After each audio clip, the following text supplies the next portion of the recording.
अस्सलामुअलैकुम जी फ्रेंड्स, आज का हमारा टॉपिक है वो है कम्यूटेटर्स। हमने क्वांटम मैकेनिक्स 2 की सीरीज स्टार्ट की हुई है। इस सीरीज में हम इन टॉपिक्स पर पिछली वीडियोज़ में बात करते आ रहे हैं। ये देखते जाएं। ओके, ये मेरे पास टॉपिक्स हैं। क्वांटम मैकेनिक्स 2 की सीरीज़ को स्टार्ट किया हुआ था। तो आज की जो हमारा टॉपिक है वो वीडियो नंबर 22 है। इसका ए पार्ट को हमने लास्ट वीडियो में स्टडी कर लिया था, ऑर्बिटल एंगुलर मोमेंटम। अब इसका बी पार्ट तो नहीं, लेकिन इसका पार्ट 1 को हमने डिस्कस कर लिया था लास्ट में। अब इसी का जो पार्ट 2 है, यानी कि जिसमें हम कम्यूटेटर को फाइंड करना सीखेंगे, वो अब हम डिस्कस करने लगे हैं। तो नेक्स्ट वीडियो में इंशाल्लाह इन टॉपिक्स पर बात करने की कोशिश करेंगे। तो आइए आज के टॉपिक स्टार्ट करते हैं। बिस्मिल्लाहिर्रहमानिर्रहीम, सल्लल्लाहु अला मुहम्मद सल्लल्लाहु अलैहि वसल्लम। तो लास्ट वीडियो में हमने, क्योंकि जैटली के बुक को फॉलो कर रहे हैं, तो लास्ट वीडियो में हमने इस पर डिटेल में डिस्कस कर चुके थे कि जो मेरे पास एल एक्स एल वाई की वैल्यू इसकी इक्वल होती है, इसी तरह हमारे पास एल वाई एल जी की वैल्यू इसकी इक्वल है, और एल जी एल एक्स इसकी वैल्यू इसकी इक्वल है। तीन ये फार्मूले हो गए हैं। तीन फार्मूले ये हैं, एक्स पी एक्स का ये है, एक ये फार्मूला है, और एक ये 6 फार्मूले हमें याद होने चाहिए, तब हम जो मेरे पास 5.1 एग्जाम्पल है इसको हम कैलकुलेट कर सकेंगे। पहले एग्जाम्पल क्या है, ये मेरे पास है एग्जाम्पल 5.1, इसके 3 पार्ट्स है। अब पहले पार्ट को हम इधर डिस्कस करते हैं। जो हमारा इसमें जो ए पार्ट है, इसमें क्या है, हम 3 चीज़ें फाइंड करनी है। क्या 3 चीज़ें, 1 2 3। तो सबसे पहले हम पहले चीज़ जो कंप्यूटर है उसको लिखते हैं एक्स और एल एक्स। अब एक्स तो सेम का सेम है। अब एल एक्स क्या है, एल एक्स की वैल्यू हम यहाँ से निकालेंगे। ये वैल्यू हमने लास्ट वीडियो में ड्राइव की हुई है कि हम किस तरह ये वैल्यू निकाल सकते हैं। ये निकाल सकते हैं, ये भी निकाल सकते हैं। अब एल एक्स की जो मेरे पास ये वैल्यू है, इस वैल्यू को हम यहाँ पुट करेंगे, तो इसका जो मेरे पास आंसर होगा वो 0 के इक्वल होगा। क्यों? क्योंकि जब इसको हम इससे मल्टीपल करेंगे, इन दोनों में से कोई भी इस तरह का या इस तरह का या इस तरह का रिलेशन नहीं बन रहा। इस तरह का एक्स पी एक्स का या वाई पी वाई का या जी पी जी का कोई भी इस तरह का रिलेशन नहीं बन रहा। हाँ, अगर रिलेशन बन रहा है तो वो बनेगा एक्स पी वाई के साथ, यानी कि ये देखें, अगर इसका बनाएंगे तो एक्स पी जी बनेगा। तो हम जानते हैं एक्स पी जी 0 होता है, एक्स पी वाई पर बनेगा तो वो भी 0 होता है। तो इसलिए तो टोटल जो आंसर होगा वो 0 हो जाएगा। ओके, तो अगर इधर हमारे पास एक्स होता ना, वाई पी एक्स होता, तब हमारे पास आंसर कुछ ना कुछ आ जाना था। ओके, प्लस या माइनस वो हम अलग डिस्कशन है। तो सिंपल वर्ड्स में हमारे पास क्या है, ये देखें, एक्स पी एक्स है, ये भी नहीं बन रहा, वाई पी वाई ये भी नहीं बन रहा, और जी पी जी भी ये भी नहीं बन रहा पहले रिलेशन में। तो ये मेरे पास 0 इक्वल हो गया। अब सेकंड क्या है, x l y. X l y की वैल्यू ये है, तो ये वैल्यू हम यहाँ से उठाएंगे, यहाँ पुट कर देते हैं। तो अब यहाँ देखें, हमारा इसका और इसका आपस में रिलेशन बन रहा है, इसका और इसका रिलेशन में 0 हो जाएगा, उसको हम इग्नोर कर देते, वो 0 हो गया। खैर उसमें अब इसको और इसको हम इकट्ठा लिख लें, ये मैट्रिक फॉर्म में लिख लिया।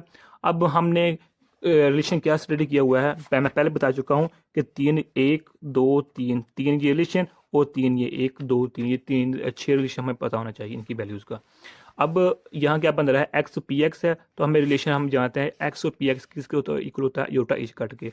तो हम जो जी है इसको बाहर निकाल लेंगे, तो मेरे पास एक्स और पी एक्स बन जाएगा, और एक्स और पी एक्स की वैल्यू किसकी इक्वल होती है, योटा इच कट के। तो वो वैल्यू हम यहाँ पुट कर देंगे, तो हमारे पास जी वैसे का वैसा है, ये है।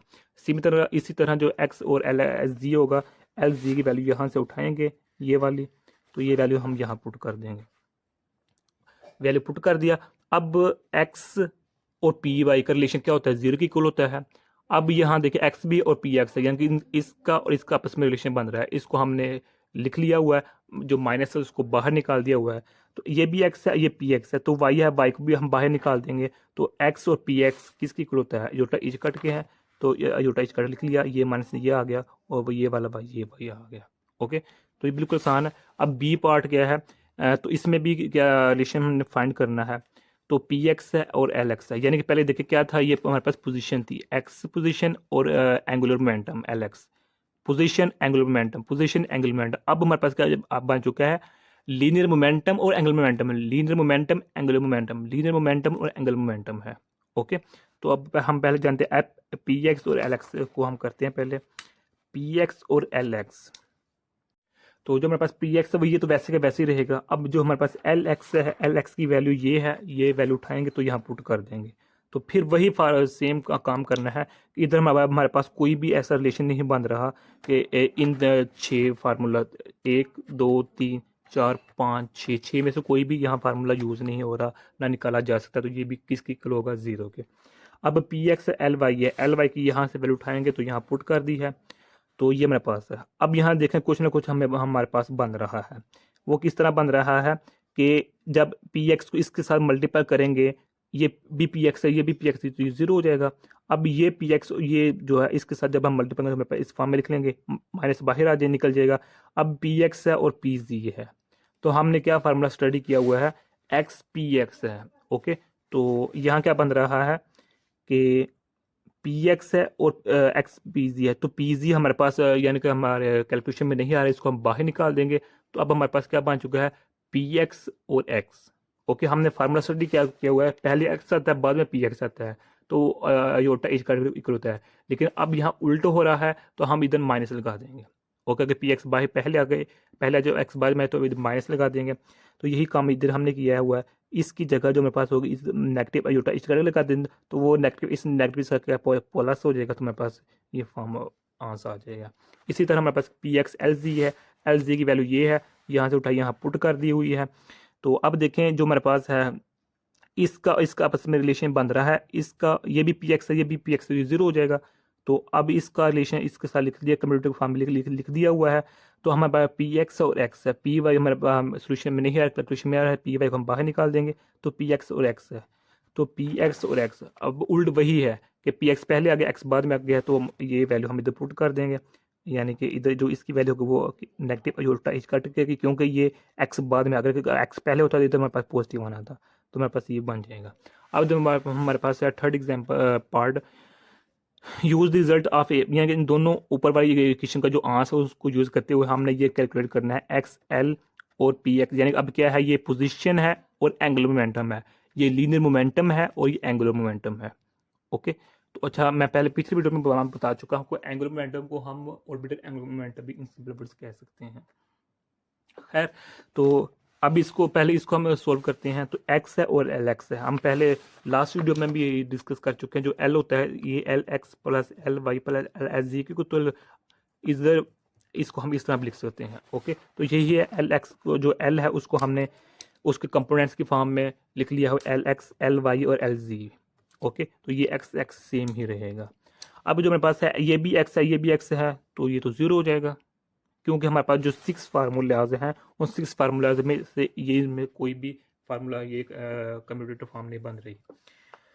अच्छा, अब यहाँ देखें बन रहा है, अगर ये स्क्वायर है, अगर एल वाई को हम बाहर निकाल देंगे तो एक्स और एल वाई बन जाएगा। क्या बन जाएगा, एक्स और एल वाई।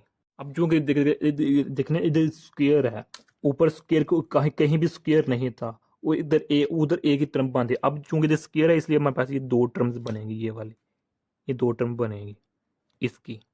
ओके, तो अब ये 2 टर्म बन चुकी है। अब हमारे पास पहली क्या है, एक्स एल वाई है, सेकंड क्या है, एक्स एल वाई है। तो अब जिस तरह इसने एक क्वेश्चन में बताया गया है कि ऊपर वाली 2 इक्वेशंस के रिजल्ट्स को यूज करें, अब हम इधर दिमाग लड़ाते हैं थोड़ा बहुत। ये देखें एक्स और एल वाई, एक्स और एल वाई का पहले ये देखें एक्स और एल वाई का क्या नतीजा निकला है, रिजल्ट ये है, तो ये वैल्यू हम इधर पुट कर देंगे इसकी जगह। ओके, अब एक्स एल वाई यही है, तो यही वैल्यू हम इधर पुट कर दें। बिल्कुल इसी तरह इसको हम 2 पार्ट्स में डिवाइड कर लेंगे, इसको 2 पार्ट्स में डिवाइड कर लिया। अब एक्स और एल जी क्या है, ये है, तो ये वैल्यू है, इसको हम यहाँ पुट कर देंगे। तो एक्स एल जी यही है, तो ये वैल्यू हम यहाँ पुट कर देंगे। तो जब हम वैल्यूज पुट कर देंगे तो हमारे पास जो योटा इजकट होगा वो कॉमन निकल आएगा बाहर, तो हमारे पास ये फॉर्म आ जाएगी। ओके, अब ये क्या है, पी एक्स जो लीनियर मोमेंटम है और एंगुलर मोमेंटम है, ये इसको हमने इसके components l x l y l z की फॉर्म लिख लिया हुआ है।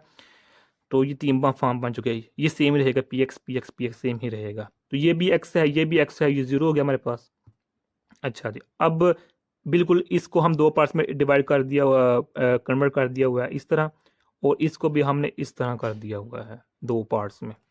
तो अब यहाँ देखें क्या है, पी एक्स और एल वाई है, पी एक्स एल वाई ऊपर देखें कहीं है, पी एक्स एल वाई क्या निकल रहा है, ये है, ये वैल्यू हम इधर पुट कर देंगे। पी एक्स एल वाई ये वैल्यू इधर हम पुट कर देंगे। अब क्या है, पी एक्स एल जी है, पी एक्स एल जी है, ये वैल्यू है, तो ये वैल्यू हम इधर पुट कर देंगे। तो यही वैल्यू हम इधर पुट कर देंगे, तो ये राइट कॉम को बाहर कामा निकाल लेंगे, तो मेरे पास ये आंसर आ जाएगा। तो यही आज का हमारा इतना सा टॉपिक था। नेक्स्ट वीडियो में हम जनरल फॉर्मिज्म ऑफ एंगुलर मोमेंट पर बात करने की कोशिश करेंगे। तो ये तो हमारे पास नहीं एग्जाम्पल 5.1 थी। अब इसके अलावा और भी कई ना शेप्स यानी कि कम्यूटेटर हमारे पास होते हैं जो यहाँ यानी कि एग्जाम्पल पर नहीं है। ये देखें एक्स जो पी एक्स है, ओके, ये किसके इक्वल होता है, यूटा एच काट के, ये भी हमने स्टडी किया हुआ है। ओके, तो इसके अलावा और भी होता है, मिसाल के तौर पर पी एक्स है तो ये भी एक्स है, तो इसका आंसर जीरो होगा। ये भी हमने देखा है कि अगर एक्स एक्स सेम है तो जीरो होगा जी, जीरो होगा। Sorry sorry sorry sorry, zero नहीं होगा, ये नेगेटिव में चला जाएगा। बस क्या पोजीशन चेंज की है। ओके, तो अब हम अगर पी एक्स है तो इधर भी पी एक्स है तो ये जीरो होगा हमारे पास। ओके, तो अगर हमारे पास इधर हमारे पास कि कांस्टेंट आ जाता है, एक्स आ जाता है, पी एक्स आ जाता है, यानी कि क्या क्या है, ये फॉर्म बन जाती है। सिर्फ क्या है, कांस्टेंट का इजाफा हुआ है। तो अब जो हम जो कांस्टेंट होता है ना कंप्यूटर में, वो अमूमी इसके इक्वल होता है। ओके, ये भी हमारे पास कांस्टेंट चीज होता है ना, तो लिहाजा इसको फिर हम इस तरह लिख सकते हैं, इस तरह। तो अब चूंकि इस कांस्टेंट, इसको हम बाहर भी लिख सकते हैं ऐसे। ओके, अब एक्स और पी एक्स किसकी इक्वल है, इसकी इक्वल है, ये वैल्यू इसकी इक्वल है, तो ये वैल्यू हम इधर पुट कर देंगे। तो iota square is cut square, iota square किसकी इक्वल होता है, -1 के, तो ये हमारे पास आ गया। तो हमारे पास इस तरह बन जाएगा। ये भी हमारे पास फॉर्म है, मे बी किसी या फिर पेपर्स में आ सकती है। तो ये एग्जाम्पल में 5.1 एग्जाम्पल में ये मेरे पास फिलहाल ये एग्जाम्पल नहीं है। ओके, इसके अलावा और भी कई हो सकते हैं। मिसाल के तौर पर अगर मेरे पास, अगर ये मेरे पास एक्स है तो इधर के आ जाए तो इसका आंसर जीरो होगा। अब मिसाल यानी कि इसका मतलब क्या हुआ, के क्या यूटा इच काट ये आ गया तो इसका आंसर जीरो होगा हमारे पास। इस तरह के कई और कंप्यूटर्स हैं जिसको हम यूज़ कर सकते हैं।